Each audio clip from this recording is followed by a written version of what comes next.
Today we are joined by Kevin Lerner, a leading presentation consultant and speech coach with over 25 years of experience training executives and teams how to deliver innovative dimensional presentations, as he refers to them. And with that, I will pass it over to you, Kevin, to get us started. Thank you so much, David and Christopher. Thanks for engaging this project and for everyone for being with us today.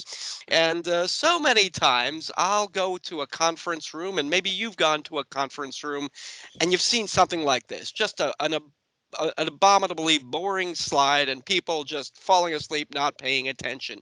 So how do you go from something like this to something like this with a dynamic graphic, a dynamic speaker, the audience is engaged? This is what we're attempting to get at today. The name of the program is Dimensional Presentations. I say that because a lot of times I would be evaluating somebody in Toastmasters and saying your presentation's flat, it's just full of facts and data. I want something more rich, more dimensional. So we'll get to that in a little bit. But fundamentally, our program today is full of strategies, tips, and examples to create and deliver great presentations. What do you guys define as success? If I was to say this presentation was successful, how would you define that, Chris? If everybody can take one thing that they improve their presentations with and implement those internally within our team, that's going to make us more successful, and especially with our customers as well. Fantastic. Thanks so much. So today's topics, we've got 4 key topics. We're going to talk about the big picture of dimensional presentations. We're going to take a new area about breathing in presentations, breath in presentations, and the importance of breath when it comes to delivering and designing presentations. During the COVID era of online presentations, I put this whole 40-slide section together about top tips for amazing web-based presentations and meetings. And then we've got some resources available to you guys that Christopher and David have that they'll introduce at the end of the program that can help with your presentations. So let's start with this technical component here.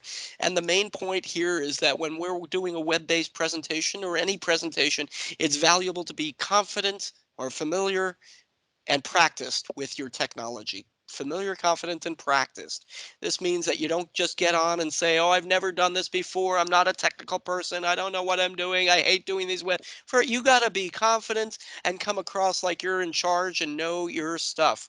And even if something goes south, you really got to be as prepared as possible. We'll talk about that in a bit. But Teams is a complex tool, a platform, and David and Chris and I were on a little earlier just to make sure everything was good. How many of you have ever seen something that just doesn't work out right because people are just so unprepared? Yeah, right. So that's where the value of this comes in. I like to encourage people to use a computer rather than a tablet or a phone. It's pretty cool that you can conduct a meeting and talk with someone around the world from your handset, your phone.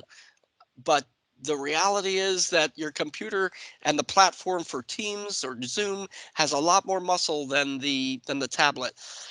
And the ability to type in, you can do a lot more with this. So I encourage everyone to use a tablet, or rather a computer rather than a tablet. Audio matters. Invest in a headset or professional microphone because you really want to sound like you're a pro. Maybe if you're talking with your cousins or family, you don't need to use this, but this is business. This is the business of the 21st century. Here we are. And so this is the way we're doing it, and it's valuable to look like you're an expert in your field. Make sure your camera is well positioned. The Goldilocks camera positioning, you don't want to be too far, you don't want to be too close. Just try it just right. So project your presence, not just your picture. So I welcome you to try some of these techniques out, because that is the last of this section for presentation tips for web-based presentations, amazing tips. So here we are, just around 1 o'clock on a happy Friday, and thanks again for everyone for coming along, and I hope that you lose sleep thinking of all the exciting things you can do with presentations now. So Great. Thank you, Kevin. Yeah, thank you again for joining us today. I think this was super helpful, and I think a good opportunity for all of us to kind of rethink, how we create presentations and how do we effectively deliver them as well. So again, everyone, happy Friday. Enjoy the weekend. Hope you enjoyed MDS camp, and I will talk to you again soon. Thanks.